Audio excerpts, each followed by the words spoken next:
Hey guys, it's Mike here, and in this video, I'm going to be discussing something which I haven't really heard many people talk about over the years, but I think is something that is definitely worth bringing up when it comes to the Dragon Ball story, particularly in Dragon Ball Z onward. This has to do with a particular technique, which is something that's incredibly powerful and helpful, and yet Goku and the other characters never really use it, despite the fact that it would seemingly win them the fight almost every single time. But what exactly is that technique? Well, I'm going to be breaking that down in this video. But before I begin, if you're new here, consider subscribing, enabling all notifications. All of that will allow you to stay up to date with all my future videos, and liking this video, sharing it out, and commenting your own thoughts down below. All of that engagement will help this to be even more promoted so that this channel can be even more maximum than Broly's power in Dragon Ball Z.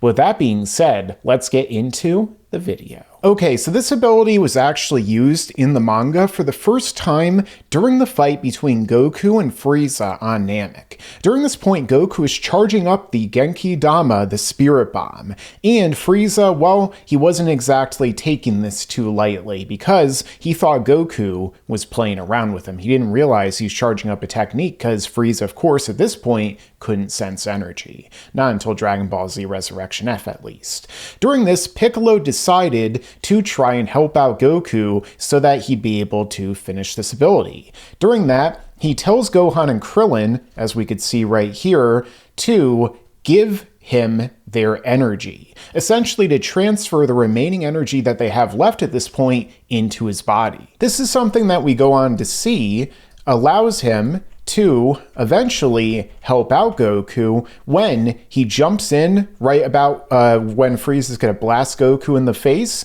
and kicks him, sending him flying off into the water, which buys Goku enough time to eventually be able to utilize this attack. And it's pretty clear that despite the fact that Piccolo, Gohan, and Krillin were all really lacking in terms of energy at this point, all of them had been beaten down. You could see Piccolo was really bloodied and scraped and bruised. All of the energy that he had left, he put into this kick, and he was able to still catch Frieza off guard at a point in time in the franchise when catching somebody off guard didn't mean that you could just automatically defeat somebody a million times stronger than you, and in turn, being able to help out in this situation greatly. But the thing is here, when we actually look at the fact that this was able to really help out with regard to three weakened fighters being able to even temporarily distract Frieza at this point in time, what if they had applied this in a far more palatable way? For example, what if Goku had absorbed the power of all the other fighters that were gathered there at the time when he went in to fight against Frieza? After all, if Goku had taken the energy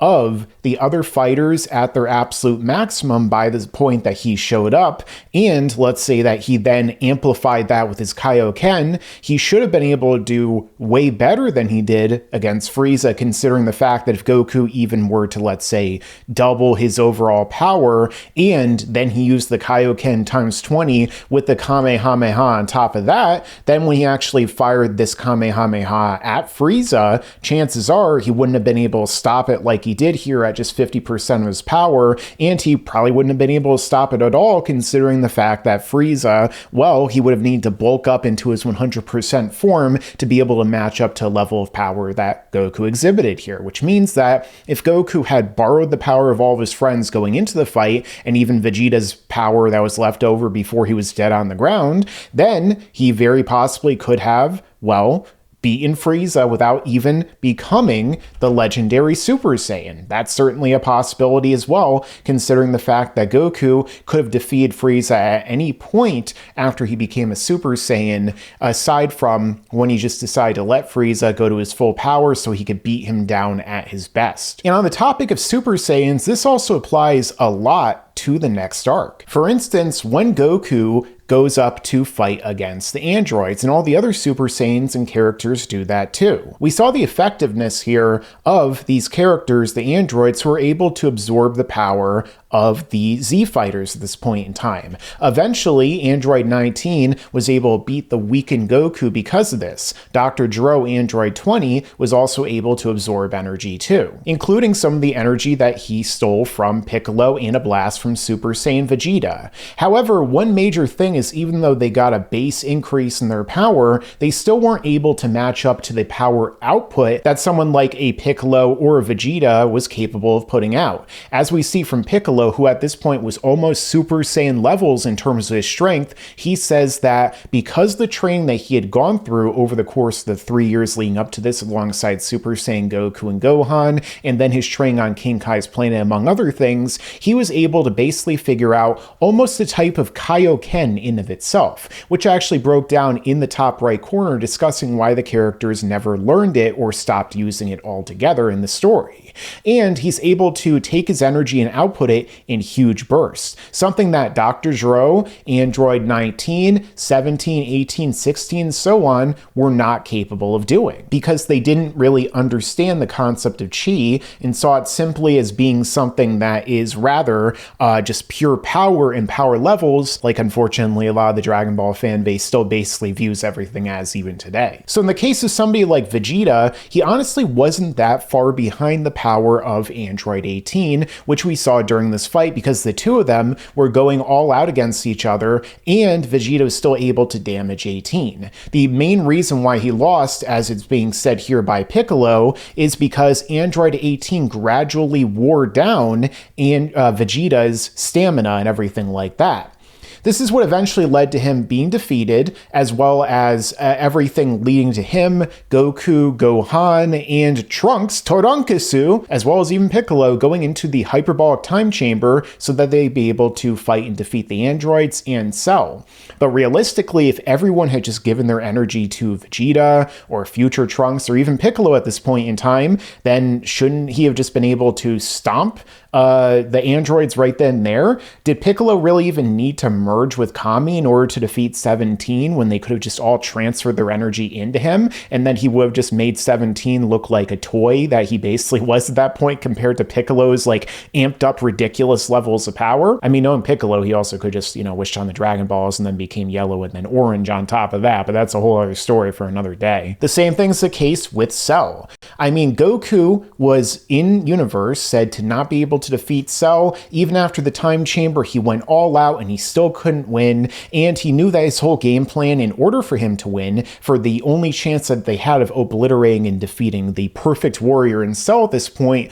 was for Gohan to defeat him after becoming a Super Saiyan 2, unleashing all of his hidden power and also achieving that new form simultaneously, which eventually made even Perfect Cell's full power look like nothing by comparison. Even Gohan is saying he still seems weak by comparison. Cell punches him, it does nothing, and then Gohan proceeds to just stomp and wally mop this guy to the point to where he almost destroys the entire planet just because of the fact that, well,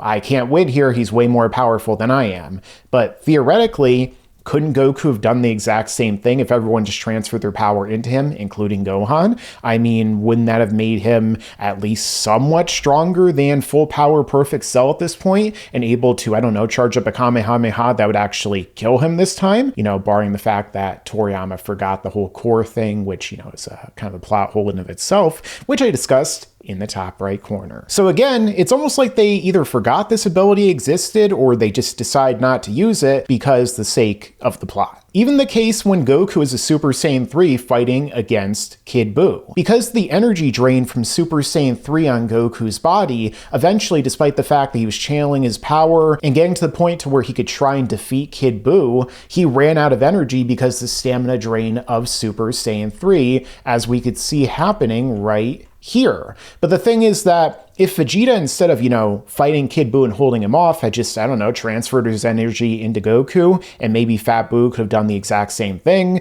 Maybe they could have just, I don't know, had Goku teleport to the Earth and then had, the Z fighters give him their energy instead of, creating a spirit bomb to try and destroy Kid Buu. He would have been able to do that. After all, he says at one point that if they had just used the Batara, then they would have been able to easily defeat Kid Buu. So theoretically, couldn't they have just transferred all their energy into Goku and made it to where the stamina drain was almost irrelevant because of that at that point, and then he could have just obliterated Kid Buu without ever fusing together with Vegeta again? You'd think that would have worked as well. I mean, we saw just how strong Super Buu became after he absorbed the powers in the bodies of the other fighters, so Goku, it would have made sense for him to basically do the exact same thing, except, the whole weird absorption situation, and just stomp Kid Buu then and there. The ultimate example of this comes down to the Broly movie, in which Goku and the others are getting their butts handed to them the entire time, but then what ends up happening, well, Goku has all the weakened fighters at that point in time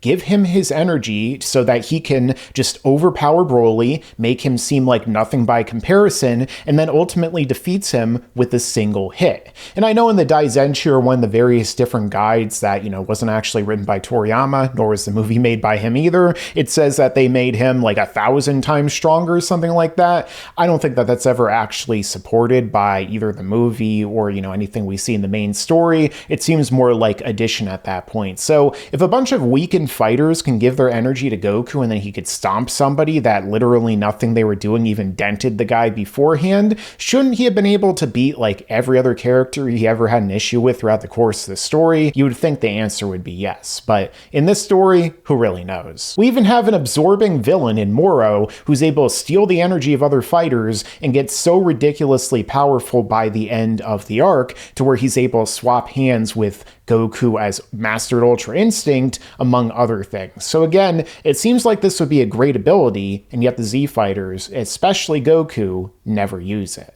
But why exactly is that? Well, let's get into that in my conclusion. So why doesn't Goku and the other fighters utilize perhaps the best and most powerful ability that they constantly neglect, which is energy sharing, where you could transfer your own power into another fighter who is more capable of winning, usually Goku or Gohan or somebody who is a Saiyan at that point in the story, and then in turn, they're able to do it? Well, I think it comes down to a number of different reasons. The first one you can argue, which often comes down to the motivations of the characters, would be the kind of warrior code. Maybe Goku and the others feel that it would be dishonorable and just completely inappropriate for them to just give everyone into the energy of one person, and thus in turn have that person defeat the enemy pretty much easily, because at that point, especially in Dragon Ball Z, we know it wouldn't really come down to pure strength or power, or rather technique, which a lot of these characters are warriors and martial artists, so they want to win based upon their own merits, but rather it basically just be the easy button that they would constantly be able to hit over and over and over again so that they could defeat stronger enemies while, not really trying that hard. Additionally, you can maybe argue that Goku and others feel that if they did have all the energy transferred in them, maybe their bodies wouldn't be able to handle that amount of power in it. But with Goku, we've seen him use the Kaioken in the past, and he was able to master it the stronger he got with certain levels of it, like the times 10, and then eventually in Dragon Ball Super, the times 20, without dealing that much damage to himself come the Tournament of Power. So it feels like in-universe, in terms of Goku's body and a lot of the other fighters, they would theoretically be able to handle it. Another thing that we could possibly say is that in terms of the out-of-universe, well, Toriyama did not really want to do this because, again, a lot of it would just come down to basically what we kept seeing in GT over and over with Super Saiyan 4, where it's let's just give all the power to Goku so that he could just beat the enemy every single time. It seemed kind of boring, and it would be kind of like the Spirit Bomb ending that they kept doing over and over in the movies. For example, when Goku fought against Super Android 13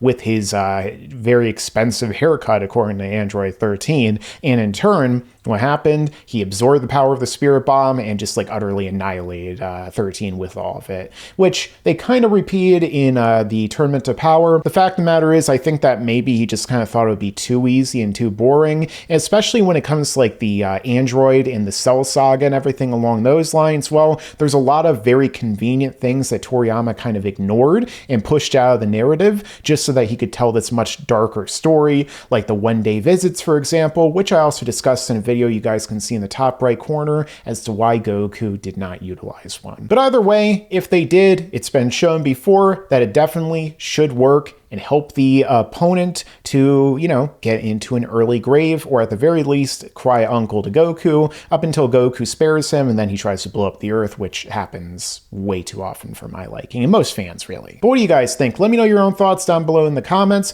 Make sure to like, share, and subscribe, and stick around, because there's a lot more to come in the future. Yeah, and you better subscribe.